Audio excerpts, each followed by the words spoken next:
रामनगर नाम का एक गांव था जिसमें हेमा नाम की एक औरत रहती थी। हेमा काला जादू करके लोगों को मार दिया करती थी। जिस पर भी वो काला जादू करती थी उसकी तस्वीर बना देती थी और अपने साधना वाले घर में रख देती थी।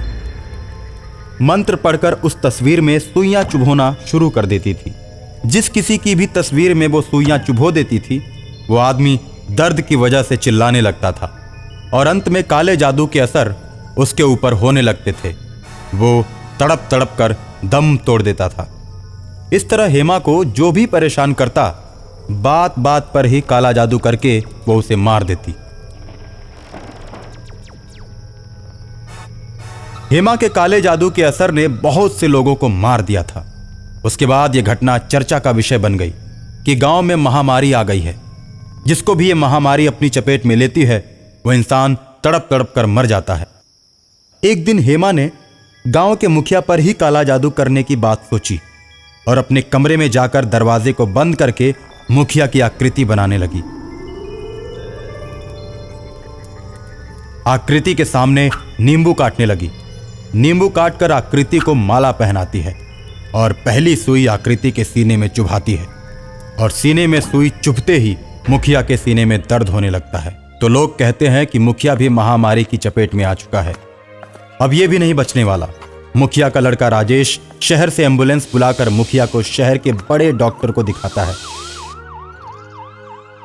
और सारी बात बताते हुए डॉक्टर से कहता है, अरे इस महामारी से हमारे गांव के बहुत सारे लोग मारे गए हैं। डॉक्टर साहब मेरे पापा को बचा लीजिए, मैं आपको मुंह मांगी रकम दूंगा। डॉक्टर इलाज करना शुरू कर देते हैं लेकिन डॉक्टर के इलाज का कोई असर नहीं होता और डॉक्टर परेशान होकर सोचता है, यार ये कौन सी बीमारी है, इतना इलाज करने के बाद भी ठीक नहीं हो पाई। बीमारी के जितने भी लक्षण थे उन लक्षणों को देखकर ही दवाइयां दी, उसके बावजूद असर नहीं हुआ। डॉक्टर परेशान होकर मुखिया को अपने सीनियर डॉक्टर के पास रेफर कर देता है। राजेश अपने पापा को लेकर सीनियर डॉक्टर के पास पहुंचता है। सीनियर डॉक्टर सारी दवाइयों को देखता है और मुखिया को चेक करता है। मुखिया के शरीर में उसे किसी भी प्रकार की बीमारी का कोई लक्षण नजर नहीं आता। डॉक्टर आश्चर्य में पड़ जाता है, आखिर ये कैसी नई बीमारी है। डॉक्टर इधर सोच रहा होता है और उधर हेमा मुखिया की फोटो में सुई चुभो देती है। हेमा दूसरी सुई मुखिया की आंख में चुभोती है। जैसे ही हेमा आंख में सुई चुभोती है मुखिया के आंखों की रोशनी गायब हो जाती है।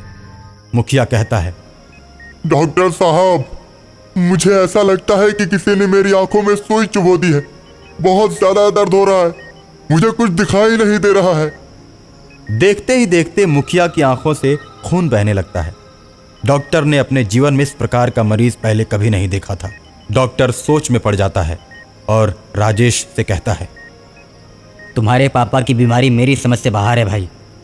वैसे मैं आराम होने के लिए दर्द का इंजेक्शन दे देता हूँ। अब तो तुम्हें अपने पापा को बड़े शहर में ही दिखाना पड़ेगा। डॉक्टर अपने से भी सीनियर डॉक्टरों का पता देता है जहां पर नए लोगों पर रिसर्च किया जाता है। रिसर्च सेंटर में डॉक्टर मुखिया के पास पहुंचते हैं और मुखिया की बीमारी का पता लगाने लगते हैं, लेकिन किसी को भी मुखिया के रोग के बारे में पता नहीं चलता।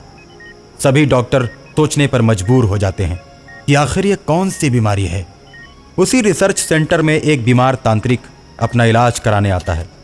मुखिया को देखते ही तांत्रिक भड़क उठता है और डॉक्टरों से कहता है, मेरा रोग ठीक करो, मैं स्वस्थ होते ही मुखिया को ठीक कर दूंगा।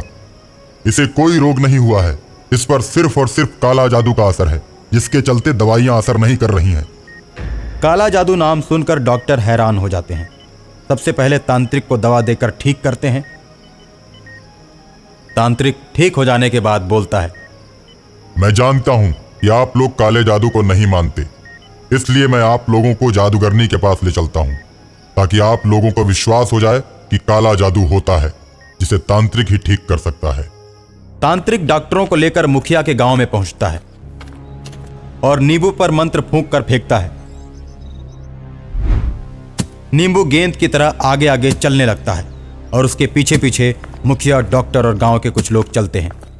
नींबू हेमा के दरवाजे पर जाकर रुक जाता है। नींबू के रुकते ही तांत्रिक बोलता है, काले जादू की जादूगरनी तू इसी घर में है। मुखिया जब यह बात सुनता है तो अपने लड़के राजेश से कहता है, दरवाजा तोड़ दो राजेश, दरवाजा तोड़ दो।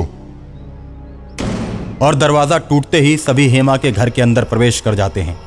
हेमा के घर में एक लोहे का बहुत बड़ा दरवाजा था जिस पर शैतान का बहुत विशालकाय चित्र लगा हुआ था। तांत्रिक बोलता है, इसी घर में जादूगरनी रहती है और काला जादू करती है। इस घर में प्रवेश करने वाला बच नहीं पाता है क्योंकि इस घर में काले जादू की शक्ति है। दरवाजे के उस पार शैतान खड़ा रहता है और हेमा काला जादू कर रही है।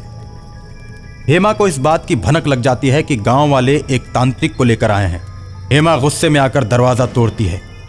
देखते ही देखते दरवाजे से धुआं निकलने लगता है और सारे गांव वाले बेहोश होकर गिर जाते हैं। लेकिन तांत्रिक बेहोश नहीं होता। वो अपने झोले से छोटी सी जादुई छड़ी निकालता है और जादुई छड़ी से डायन को मार देता है। डायन जादुई छड़ी के प्रभाव से चिल्लाने लगती है और गांव छोड़कर चली जाती है। डायन के गांव छोड़ते ही सभी बेहोश लोग उठकर खड़े हो जाते हैं और मुखिया भी ठीक हो जाता है। डॉक्टर जब मुखिया को स्वस्थ देखते हैं तो उन्हें भी इस काले जादू पर विश्वास हो जाता है।